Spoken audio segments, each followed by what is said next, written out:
नमस्कार, स्वागत है आपका न्यूज बाइस्कोप में। मैं हूं आसिया। 28 जुलाई से जब झारखंड विधानसभा के मॉनसून सत्र का आगाज हुआ तो अंदाजा पहले से ही था, शोर शराबे के बीच जनहित के मुद्दे सदन में दब जाएंगे। हुआ भी बिल्कुल ऐसा ही।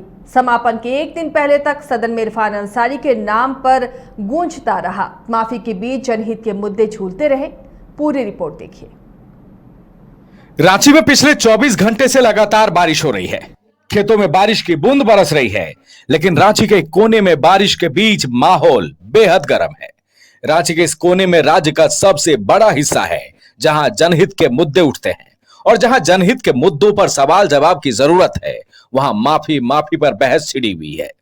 अगर इन लोगों को लगता है कि हमारी पार्टी और हम ही लोग का मानसिकता यही है, इतिहास गवाह है कि कांग्रेस ने, चाहे वो दलित हो चाहे आदिवासी हो, सारे लोगों को एक सूत्र में बांधकर चलने की काम सिर्फ कांग्रेस पार्टी किया है आज आजादी के बाद से लेकर आज तक। महोदय, अगर इस पर इनको लगता है कि क्षमा की बात है, तो मैं हमारे जो विधायक हैं इरफान अंसारी के तरफ से विधायक दल होने के नाते हम इस बात को स्पष्ट कराने की बात हम लोगों ने किया था, और गलती जो हुई है उसके लिए इरफान की तरफ से हम क्षमा मांगते हैं।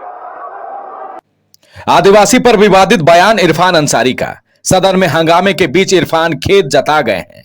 इरफान खेद प्रकट करते रहे, माफी भी मांग ली गई है, लेकिन बीजेपी की जिद है आदिवासी पर विवादित बयान इरफान के हैं तो माफी भी इरफान अंसारी ही मांगे। इसलिए सदन के साथ साथ सदन के बाहर भी बीजेपी के आदिवासी नेता आशा लकड़ा ने मोर्चा संभाल रखा है। इरफान के बयानों पर लपेटे में कांग्रेस के कद्दावर नेता आ गए हैं। बीजेपी से वार जेएमएम पर भी हुआ है।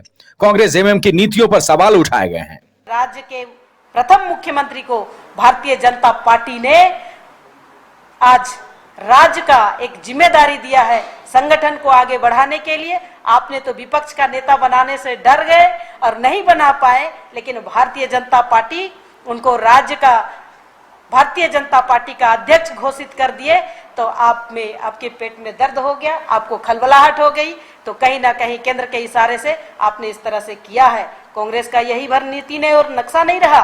देश के सर्वोच्च पद पर हमारे राज्य की गवर्नर रही ऐसे महामहिम द्रौपदी मुर्मू जी जब राष्ट्रपति बन गई, तो यही कांग्रेस के सांसद, बंगाल के सांसद अधीर रंजन चौधरी, जिनके मन में कभी धीरता नहीं हो, हर बार अल बल बोलते रहते हैं, जिसको हम बोलते हैं, उनके सामने भी कांग्रेस के अध्यक्ष मल्लिकार्जुन खड़गे वहां सामने रहते हैं और उन्होंने आपत्तिजनक शब्द का इस्तेमाल करते हैं और राष्ट्रपति को राष्ट्रपत्नी शब्द से आलोचना करते हैं।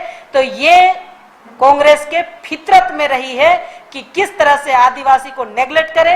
इरफान अंसारी के जिस विवादित बयान पर संसदीय कार्य मंत्री ने माफी मांग ली, इरफान खुद भी खेद जता गए। बावजूद इसके बीजेपी के तेवर में नरमी नहीं आई। सदन के बाहर बदलते मौसम के बीच सदन में बीजेपी का पारा हाई रहा। बीजेपी के सियासी तेवर के बीच सदन में कांग्रेस का झुकाव भी देखने को मिला, लेकिन बीजेपी झुकने को तैयार नहीं। आखिरकार कांग्रेस की नरमी जवाब दे गई। कांग्रेस विधायक प्रदीप यादव सदन में बीजेपी विधायक शशि भूषण मेहता के तेवर से नाराज हो गए। स्पीकर से कार्रवाई की मांग करते रहे।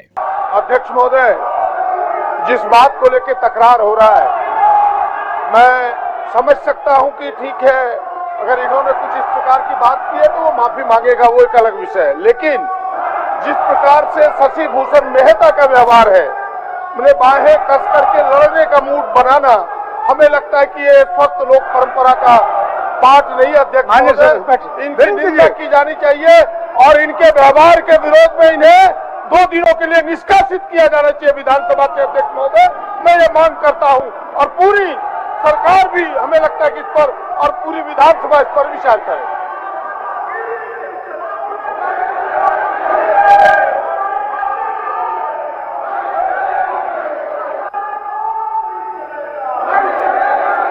माननीय सदस्य इच्छा व्यक्त किया है कुछ बोलने के लिए,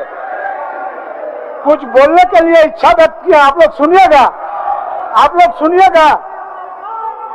तिलक और आदिवासी के मुद्दे पर पिसती झारखंड की सियासत अभी कई और राहें बदलेगी। क्योंकि बयान आदिवासी पर है, बयान इरफान अंसारी के हैं। Bureau report, news bioscope.